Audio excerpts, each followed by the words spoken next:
আসসালামু আলাইকুম গাইস, কেমন আছেন আপনারা সবাই? আশা করি সবাই অনেক ভালো আছেন। তো দেখতে দেখতে শীতকাল চলে আসলো, আর শীতকাল মানে হচ্ছে মাছের অধিক যত্নের একটা সময়।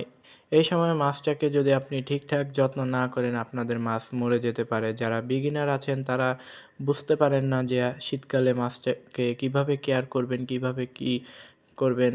সো আজকের ভিডিওটা দেখলে হয়তোবা আপনারা বুঝতে পারবেন যে আপনাদের মাছগুলাকে শীতকালে কিভাবে যত্ন নিতে হবে। সো গাইজ, এই একটা ট্যাঙ্ক দেখতে পাচ্ছেন, এখানে অনলি মলির বাচ্চা আছে, ঠিক আছে? সো এইখানে প্রায় আমি 3 দিন এদেরকে কোনো খাবার দেই না, ঠিক আছে?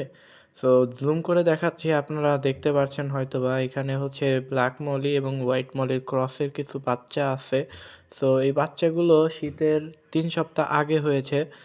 সো যার কারণে আমি এখন শীতকাল চলে আসছে দেখে এদের এখানে রেখে দিচ্ছি। আপনারা যদি একটু লক্ষ্য করেন, এই একটা বালতিতে রাখা, যেটার পানির পরিমাণ 10 লিটার, তারও প্রায় 1/3 ভাগ এখানে পানি আছে, ঠিক আছে? তো এটা কেন দিয়েছে আমি বলতেছি। আর এবং এখানে দেখেন এদের প্যারেন্টস, এইখানে প্রায় আপনাদের 100 লিটারের মতন পানি ধরে, বাট এখন এখানে দেয়া প্রায় 20 লিটার পানি, ঠিক আছে? তো শীতকালে একটা বড় মেজর ফ্যাক্টর হচ্ছে, আপনারা যত বেশি পানি দেবেন শীতকালে তত বেশি পানি ঠান্ডা হবে, ঠিক আছে?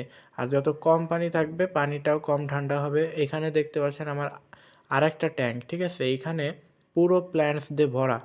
এই যে দেখতে পাচ্ছেন, এখানে অনলি ফ্রাই। আমার অ্যাডাল্ট পেয়ারগুলো সব সেল দিয়ে ফেলছি শীতের আগেই, এখন শুধু ফ্রাই আছে। সো এইখানে পানি একদমই কিন্তু ঠান্ডা না, ঠিক আছে? আপনি হাত দিয়ে দেখেছি পানিটা একদমই ঠান্ডা না। সো এখন আমি রহস্যটা বলি কেন পানিটা ঠান্ডা না। আপনারা হয়তো লক্ষ্য করে ফেলেছেন এর মধ্যে যে এখানে অনেক অনেক ফ্লোটিং প্ল্যান্ট দেখা যাচ্ছে, ঠিক আছে? সো এইগুলোর নাম হচ্ছে ফ্রগবিট। আর এটা হচ্ছে আরেকটা ট্যাঙ্ক, এখানেও দেখেন এখানে হর্নট দিয়ে রাখছি, ঠিক আছে? একটা ট্যাঙ্কে ফ্রগবিট আর একটা ট্যাঙ্কে হর্নট দিয়ে রাখছি, ঠিক আছে? আর এই ট্যাঙ্কটা পুরো ফাঁকা। সো এখানে দেখেন, এখানে কিন্তু বেশি একটা ফ্রগবিট নেই, শুধু হর্নট, ঠিক আছে? সো আপনারা যেই প্ল্যান্টই দেন না কেন, সব প্ল্যান্টই কিন্তু শীতে মাছের জন্য অনেক ভালো, ঠিক আছে? শীতে যারা হিটার ইউজ করতে চাচ্ছেন না, ঠিক আছে, তারাই দেখেন আমার প্ল্যান্টসগুলোর কোয়ালিটি দেখেন। এটা আহামরি কিছু করা লাগে না, এটা এমনি পানিতে রেখে দিলে হয়। যেই জায়গায় সূর্যের আলো কম পড়বে, ছায়া থাকবে সবসময়, ছায়াযুক্ত আলো, সেই সব জায়গায় রাখবেন যে জায়গায় আলো একদমই আসবে না। প্লান্টস খুবই সুন্দর গ্রো হবে। আর শীতকালে যে কোনো মাছই ব্রিডিং করেন না, এর জন্য আপনারা প্লিজ ব্রিডিংয়ে ট্রাই করেন না। যদি করেন তাহলে সমস্যা হতে পারে। আর শীতকালে মাছরা হাইবারনেশনে থাকে, তাই এদের যত কম খাবার দিয়ে পারেন, ঠিক আছে? আপনারা যত কম পরিমাণে খাবার দিবেন তত বেশি ভালো হবে। যেমন ধরেন, আপনারা দিনে আগে 3 বেলা দিতেন, এখন 1 বেলা করে দিবেন।